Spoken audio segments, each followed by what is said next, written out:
జై భీమ్. నేను మీ పిల్లి సుధాకర్, మాలమానాడు తెలంగాణ రాష్ట్ర అధ్యక్షులను.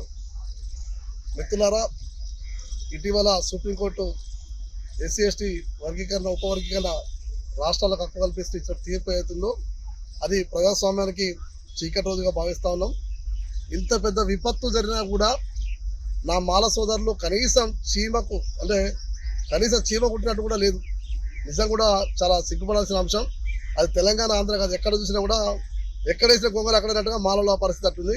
దయచేసి దండబెట్టి చెప్తున్నా, పిల్లల భవిష్యత్తు నాశనం అవుతుంది, ఇప్పుడున్నటువంటి భవిష్యత్తు నాశనం అవుతుంది. వ్యవస్థ మొత్తం నిర్వీర్యం అయిపోయింది. పార్టీలు, సంఘాలు, కమ్యూనిస్టు పార్టీలు, ఆఖరికి నక్సలైట్లు కూడా మాది ఎంఆర్పిఎస్ ఉద్యమానికి సపోర్ట్ చేసినటువంటి తరుణం. ఇదే సుప్రీంకోర్టు ఇచ్చే తీర్పు ఈరోజు మన బతుకు గొడ్డలు పెట్టనే విషయాన్ని మనం మర్చిపోయింది. రాజకీయాలకు అనుకూలంగా తీర్పు ఇస్తున్నటువంటి పరిస్థితి, అంటే ధర్మానికి న్యాయానికి అనుకూలంగా తీర్పు ఇవ్వడం పోయి రాజకీయాలకు అనుకూలంగా తీర్పు ఇస్తున్న పరిస్థితి. ఇది సుప్రీంకోర్టు తీర్పు కాకుండా మోడీ తీర్పుగా భావిస్తా ఉన్నాం.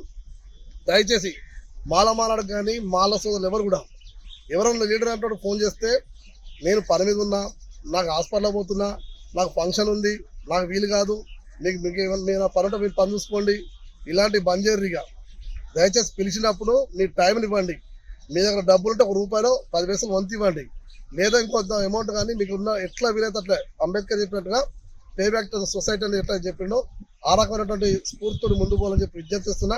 ఇప్పటికి కూడా మాలోడు అంటాడు నిజంగా బ్లడ్లో మాల అనే ఒక ఉంటే మాత్రం, ఆ పౌరుషం ఉంటే మాత్రం దయచేసి ఇక్కడైనా స్పందించండి. చాలా సంఘాలుగా, వ్యక్తులుగా కొన్ని సంవత్సరాలు కష్టపడుతున్నాం. ఈరోజు పిరావు గారి ఆత్మ ఘోషిస్తూ ఉంది. దయచేసి అర్థం చేసుకొని అంబేద్కర్ తన కొడుకుల్ని కోల్పోయి ఈ రిజర్వేషన్లు మన కోసం కష్టపడి అందులో పొందుపరిస్తే దానికి తూట్లు పొడిచేటువంటి ప్రయత్నం ఈ పాలకులు చేస్తూ ఉన్నారు. మళ్ళా మనవాదం తీసుకొస్తా ఉన్నారు. మనకు రాజకీయ ఎజెండాలను పక్కబెట్టి మన అందరం కూడా బయట రావాల్సిన అవసరం ఉంది. అంతేకాకుండా రేపు మన వర్గాలు మొత్తం కూడా చైతన్యం కాకుండా రాజ్యాధికారాన్ని పోకుండా చేసేటువంటి కుట్ర. కాబట్టి ఇది ఏమైనా కానివ్వండి, జర మాల అని తెలితే మాత్రం నువ్వు బాధ్యతగా మాల అని చెప్పు. నువ్వు ఐఏఎస్ ఆఫీసర్ కావచ్చు, ఐపీఎస్ కావచ్చు, ఎంఆర్ఓ కావచ్చు, అటెండర్ కానీ దయచేసి మీరు ఎవరైనా మాలోడు పోతే మాల అని చెప్పుకోండి. ఎందుకంటే అలా చెప్పకపోవటే ఈరోజు ఇంత నష్టపోయినాం. ఎవరు కూడా మాల అనేటోడు మాల అని చెప్పుకోవడం వల్ల ఇంత నష్టపోయినాం. కాబట్టి దయచేసి ఈ వీడియోని అందరికీ షేర్ చేయండి. మాల అనుకునే ప్రతి ఒక్కరు కూడా మాల ఉద్యమానికి, ఈ యొక్క వర్గీకరణ వ్యతిరేక ఉద్యమానికి మద్దతు తెలపండి. ఈ సుప్రీంకోర్టు ఇచ్చేటువంటి అధర్మ తీర్పుకు, అప్రజాస్వామిక తీర్పుకు మనం గొడ్డలు పెట్టుగా మారాలని చెప్పి కోరుకుంటూ, ఏ కోర్టు తీర్పు అయినా కూడా, ఏదైనా కూడా, పార్లమెంటరీ వ్యవస్థ అయినా, న్యాయ వ్యవస్థ అయినా కూడా రాజ్యాంగానికి లోబడే పనిచేయాలనే ఒక మౌలిక సూత్రాన్ని ఈరోజు మర్చిపోయి ఇటువంటి తీర్పులు ఇచ్చింది. కాబట్టి వాటిని దృష్టిలో పెట్టుకొని మన అందరం కూడా ఐక్యంగా ఉండాలి. ఇక ఇంట్లో పడుకున్న మాలోడు, నౌకరీ చేసే మాలోడు, రోడ్ల మీద తిరిగే మాలోడు, చదువుకున్న మాలోడు, ఎవరైనా కానీ ప్రతి మాల బయటకు రండి, మాల అని చెప్పుకోండి, మాల ఉద్యమాన్ని నిర్మించండి, మాల ఉద్యమానికి మద్దతు తెలపండి. ప్రతి చోట మన ఉనికిని కాపాడే ప్రయత్నం చేయండి.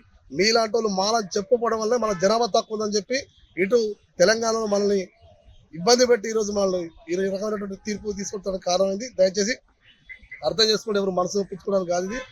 దయచేసి మనందరం కలిసి ఉందాం, దళితులుగా కలిసి ఉందాం, రాజ్యాధికారం సాధించుకుందాం చెప్పి తెలియజేస్తూ జై భీమ్, మీ పిల్లి సుధాకర్. అసలైన తొలి వెలుగు. ఫాలో వాట్సాప్ @తొలి వెలుగు అఫీషియల్.